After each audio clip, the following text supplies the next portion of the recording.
শুক্রবারের মধ্যে সবকিছু মোটামুটি ফাইনাল করার পরিকল্পনা। বুধে সম্পাদক মণ্ডলী বৈঠকে পেশ করার কথা। বৃহস্পতি এবং শুক্রতে রাজ্য কমিটির সভায় শিলমোহর দেওয়ার কথা।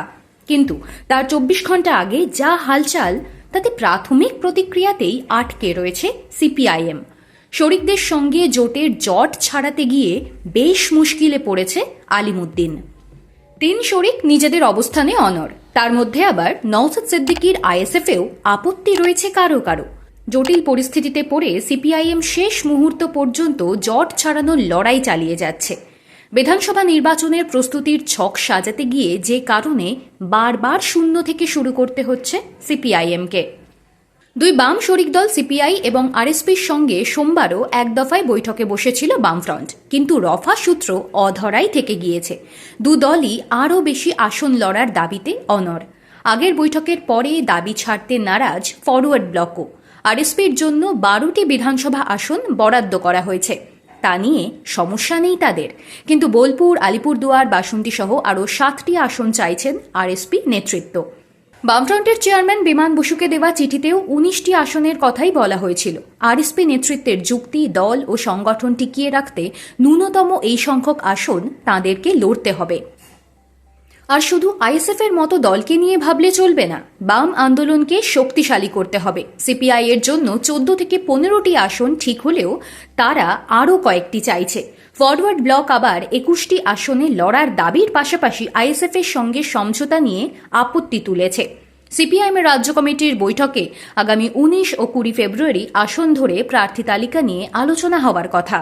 তার আগে বুধবার আসন বন্টনে শিলমোহর দেওয়ার জন্য বামফ্রন্টের বৈঠক ডাকা হয়েছে, কিন্তু সমাধান সূত্র না বেরোনোয় ঠিক হয়েছে কাল ফরওয়ার্ড ব্লক, সিপিআই এবং আরএসপির সঙ্গে ফের দ্বিপাক্ষিক বৈঠক হবে সিপিএমের। সেখানে আরও একবার 3 দলকে বোঝানো হবে। 3 দলের রাজ্য নেতৃত্বকে আর এক দফা বোঝানো হবে, যাতে সমস্যার মেঘ কেটে যায়। কিন্তু দাবি পূরণ না হলে আসন বন্টন নিয়ে তাঁরা সম্মতি জানাবেন, এমনটা আগাম ধরে নেওয়া যাচ্ছে না। সেক্ষেত্রে 3 শরিক দলের দাবির সামনে সিপিআইএম নতি স্বীকার করে কিনা তাও দেখার বিষয়। 3 শরিক দলের সমঝোতার উপরেই দাঁড়িয়ে রয়েছে আইএসএফ এর সঙ্গে আসন বন্টনের প্রক্রিয়া। 50 থেকে সরে 43টা আসনে এসে দাঁড়িয়েছে নওশাদের দল।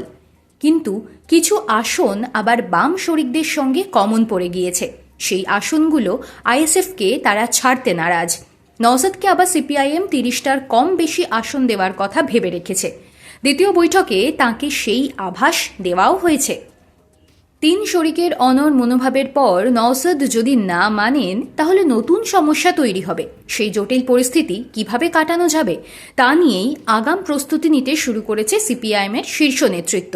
সেই প্রক্রিয়া শেষ হলে তবেই ফ্রন্টের বাইরে ছোট কিছু দলকে আসন দিতে পারে সিপিআইএম। তাও এখন ভাবনায় রাখা যাচ্ছে না। এর মধ্যে আবার 3টে বিধানসভা নিয়ে তুমুল চাপ দিচ্ছে বাম শরিকরা। সোনারপুর উত্তর ও দক্ষিণ এবং পাঁশকুড়া পশ্চিমের প্রার্থী দেওয়া নিয়ে তৈরি হয়েছে জটিলতা। সোনারপুর উত্তরে প্রার্থী দিতে অনড় সিপিআইএম, কিন্তু সোনারপুর দক্ষিণ আবার প্রার্থী দিতে চায় ফ্রন্ট শরিক সিপিআই। সোনারপুর উত্তরে যাকে সিপিআইএম প্রার্থী করতে চায় তাকে নিয়ে আবার আপত্তি রয়েছে স্থানীয় নেতৃত্বের। এলাকার কাউকে প্রার্থী করতে চান তাঁরা, এ নিয়ে নাকি চিঠিও দেওয়া হয়েছে।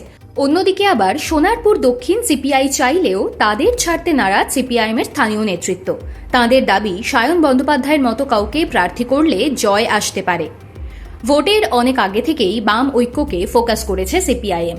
শরিক দলগুলোও তাই চায়, বারবার জানিয়েছে। কিন্তু কার্যক্ষেত্রে দেখা যাচ্ছে বামের অন্দরেই রয়েছে মতানৈক্য। তা সামাল দিয়ে সমাধান সূত্র বের করাটাই এখন প্রথম চ্যালেঞ্জ হয়ে দাঁড়িয়েছে দলের কাছে।